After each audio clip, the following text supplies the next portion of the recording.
at least 15 crore rupees of cash allegedly found stashed away in a sitting High Court judge's residence in Delhi. Not in a locker, not in an account, in cold, hard, untraceable cash. Hidden, hoarded, and burning. The very symbol of justice in this country is engulfed in flames, quite literally, and I don't know what the courts are doing. I just don't know what the judiciary is doing. It's so worrying, the way the judiciary has been acting. And if not for an accidental fire, this money would probably remain forever, forever undiscovered. And if this doesn't shake the very foundation of our judiciary, what will? This is not just a scam, a scandal. It is an indictment of the system itself. But the judiciary is in denial. And that's the problem with the judiciary, a system where judges appoint judges, judges investigate judges, judges praise judges, and judges knowingly or unknowingly protect judges as well. No oversight allowed, no transparency allowed, no checks allowed. All in-house. And when the House of Justice Jashwant Verma went up in flames in the heart of the national capital, when allegedly the embers of the burning currency filled the air, and the rot and the stench was smelt by all, what did this judicial system do? What did the system do? Did it call for an independent probe? No. Did it hand the case over to an external investigative body as it should have? No.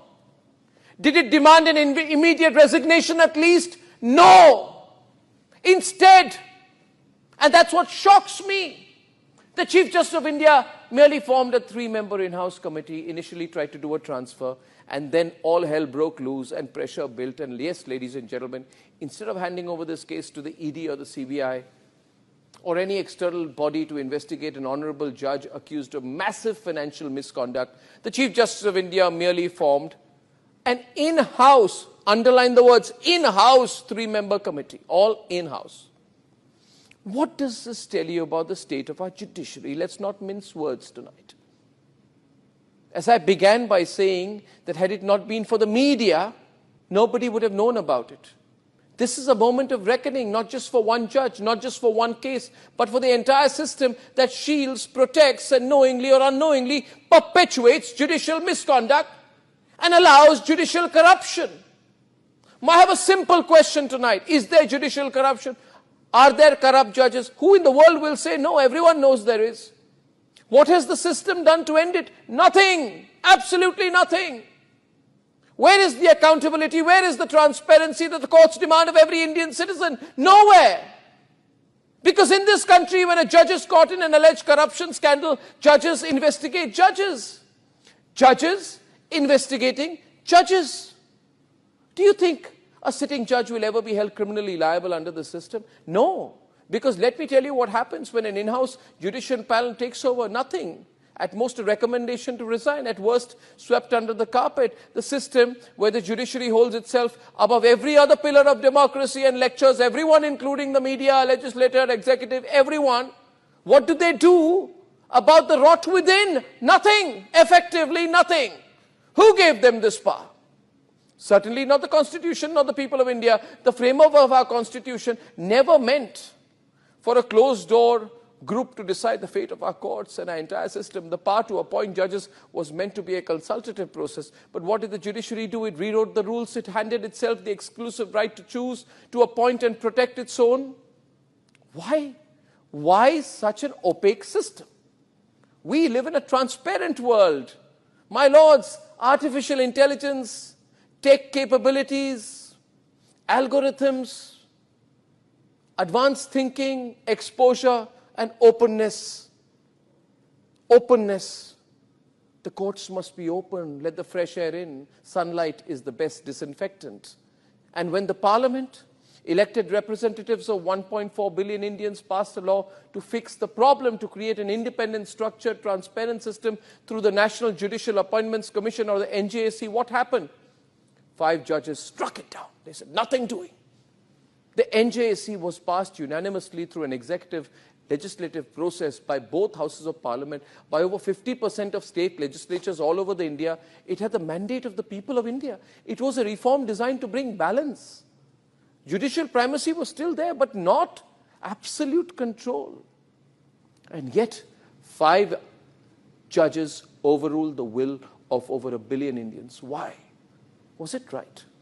The moment you introduce independent scrutiny, the moment you end judicial autocracy, the moment you allow external oversight, the moment you demand accountability, the moment you end judicial autocracy, the system fears exposure.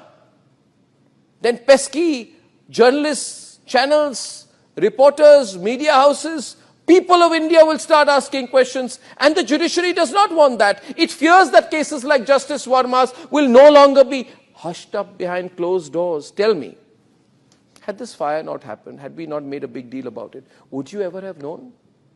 You know about judicial corruption, you know about Tariq pe Tariq, you have heard stories. But have you ever heard a story when a case of judicial corruption is taken to its logical conclusion and exposed like we expose corrupt bureaucrats and politicians? Would we ever have known about the alleged 15 crores? No. We can discuss corruption in the media, we can discuss Neera Dadia, we can discuss the corrupt journalists who talk with Neera Dadia in those cases in hush-hush tones. But would you ever have known that a judge with a tainted financial past made it to the bench? Would you ever have known that the collegium failed to properly vet him? No, because the collegium doesn't answer to anyone. It appoints, it elevates, it protects, and it condemns. If you ask too many questions, they'll say contempt of court. But the world is changing. What will we leave for our younger generations in this country? We will be the third, maybe second largest economy in the world.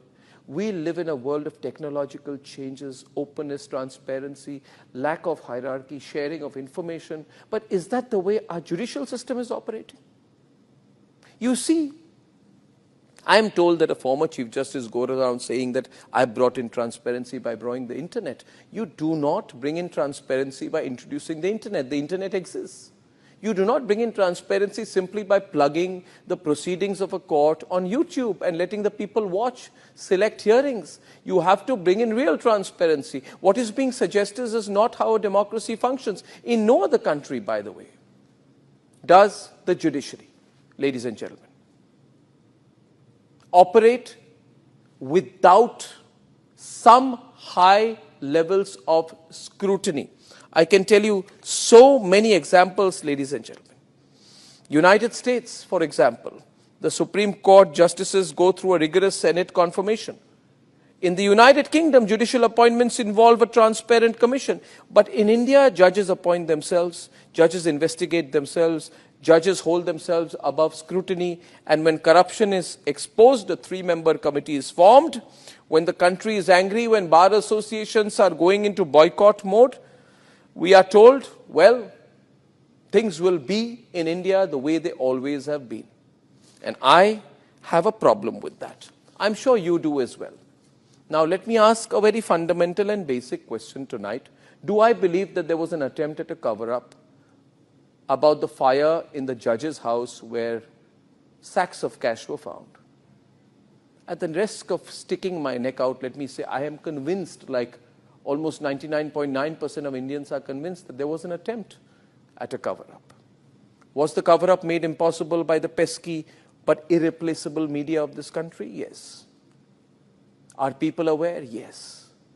And has something which has been buried for a long time, the need for reform of the judiciary, the judicial process, and the collegium system, has that come in the forefront? It has. Ladies and gentlemen, nobody is above reform. And I must say this, my lords, the judiciary is not above reform. Judicial independence does not mean judicial impunity and cannot mean judicial autocracy. And we say it here. What I'm saying today is something only Republic can say. The corporate media cannot talk about the things I talk about, only Republic can, so we will. Judicial independence does not mean that the courts of the country should operate in complete secrecy, and the time has come to demand what should already exist, the NJAC. The NJAC was not an attack on the judiciary, it was a safeguard for justice. It was a system where the judiciary still had a say, but not the final and only word, where the executive, legislature and judiciary worked together to ensure that only those of integrity made it to the bench. Because, ladies and gentlemen, this case is not about one judge. This is about the entire structure of this country that allows judicial corruption to go unchecked.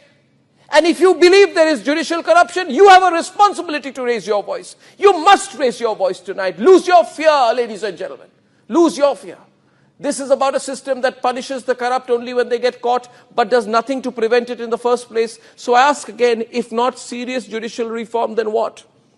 If judges, when held guilty for corruption, are only to be judged by their own, will the country believe this system works? If not reform, then what? If not accountability? Ladies and gentlemen, then what? Because this is not where the story ends. This is not where the story will end. Mark my words tonight. And share this video with everyone. You are all affected by a judiciary if there is a problem within the judiciary. Therefore, we must all say, we must raise our voice. This is not where the story will end. This is where it will begin.